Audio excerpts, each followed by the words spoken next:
Is the high street done?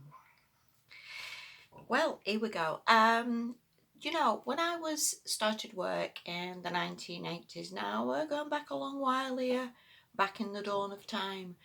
People where I worked, I mean, it was a small town. There was three massive big companies in this small town, and the average wage at the time, because there was on massive bonuses and all the rest of it, people were bringing home generally round about £400 a week. Now it's been a heck of a long time since we've seen £400 a week wages for people, and people had way more disposable income. They was going out more, they was shopping. You used to go to a high street on a Saturday and it was absolutely rammed with people buying stuff, and but now everybody's just sort of moseying along paying the bills, and there's just nothing left for anybody really. And these high streets are so struggling, but it doesn't help themselves really with the massive councils charging massive amounts of money on car park charges, increases on bus fares, increases on trains, and then you've got some shops that are just massively struggling to make ends meet, and it just doesn't work. It really has not worked for a heck of a long time, and is so going down the pan. It really is. And also, I don't know if you know that when I go shopping, I look to see what people are buying, and a lot of people wander around. A lot of people have gone for a day out. A lot of people have maybe met the mates, or had a bit of a mooch around the shops, but they're not buying things. There's not massive queues at the tills. There's not any great expenditure there. The only things that seem to do sort of get by is coffee shops where people walk around maybe with a coffee, or Primark. Absolutely trucks of Primark bags everywhere, and that is pretty much all you're seeing. So as we go further into this depression, which is an absolute guaranteed, because as more companies and fail, then obviously that's the knock-on effect for everything else, because these people obviously who were working obviously maybe have an holiday, which has knock-on effect to airlines. These people may be booked into a hotel or had weekend breaks and knock-on effect for hotels. These people maybe had a car that is knock-on effect now for insurances and car sales, where they maybe think, well, I'm just going to sell it because it's no point in keeping something that is obviously devaluing.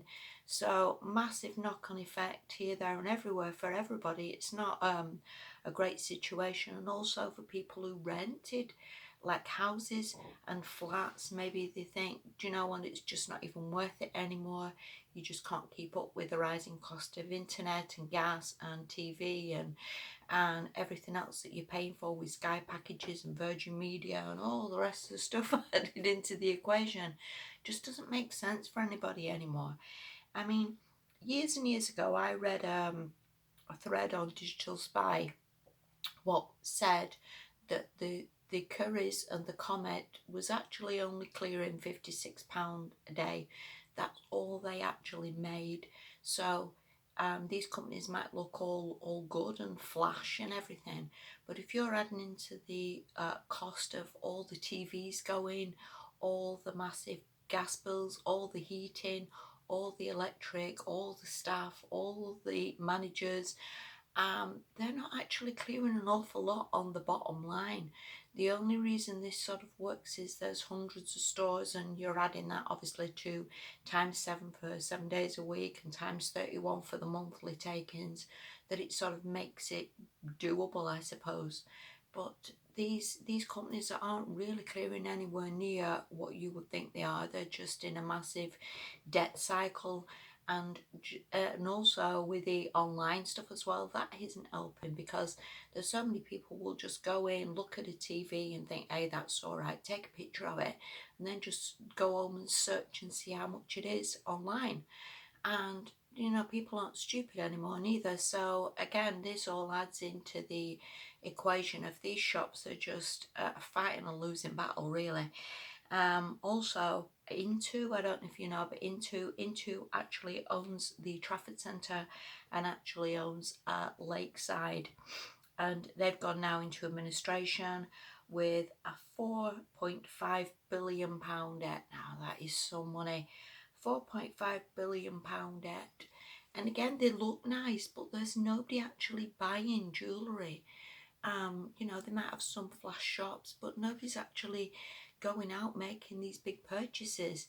Again, most people just sort of survive with B&M and Primark and Savers and maybe bargain shops, but there's certainly no luxury shopping. And if there is luxury shopping, more often than not, that is people just whacking something on a credit card and certainly not having this disposable income, because again, this just does not work. So I honestly think we're a good 10 years off a recovery on this. USA was reporting that they're a good 10 years off this. There is no quick fix really for anything.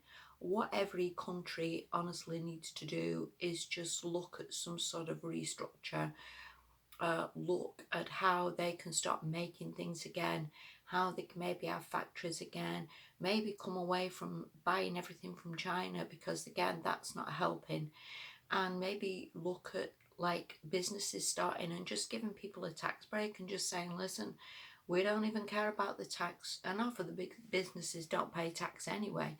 And just letting people crack on and maybe make things again and coming back to some sort of industry, because there's just way too many people unemployed, way too many people unemployed, way too many people depressed, way too many people on a part-time job or a 0-hour contract job. And that again is where they make these figures up from, that everybody's employed, and that's just absolute rubbish, because they're not on a full-time contract, they're certainly not on a big wage, they're just on little wages and little sort of get by wages that again just don't work. So I think as farther as we go again into this depression, I do honestly believe, as I've said on my other videos, that people will start to bunk up together a little bit. And I do believe there's a massive housing crash coming. And I do believe that people will maybe think, "Do you know what, I'm paying a mortgage, these other people are paying a mortgage. We just can't see the light at the end of the tunnel."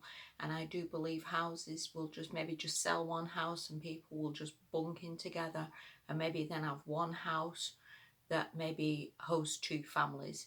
And I honestly do believe we will go into these times that people will just sort of cut bills and slash expenditure here, there and everywhere, because they will need to do to survive. What can you do?